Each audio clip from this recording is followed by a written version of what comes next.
your brains out through your nose. It was like a little hook. And let me tell you, I had to get tested to see if I had COVID like a few months ago. And they put that fucking long Q-tip thing in my nose. And that's all I could think of when they were doing it. I was like, this is just like how they mummified people. Did I like it? Not really. It was really uncomfortable. It felt very... like a whole of my body was being explored that had never been explored before. It felt like that kind of feeling. It was like, I didn't like it. It went too far in. And afterwards, my nose felt strange for an entire day or two after. It didn't really even hurt. It's just very uncomfortable. And you wish for it to be over as soon as it starts. And your eyes start tearing up involuntarily because it goes so far up your nasal passage. And they swirl it around in there.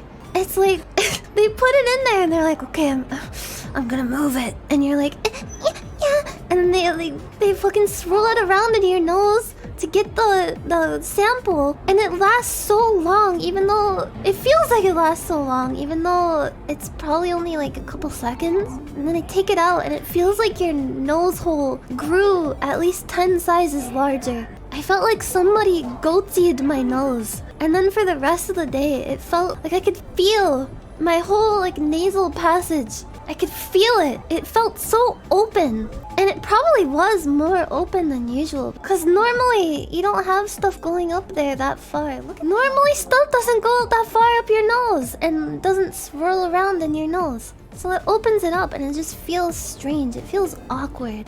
I had a pretty awkward epic fail moment at the COVID test. You just know there's someone who got that test done and they made like a groan noise.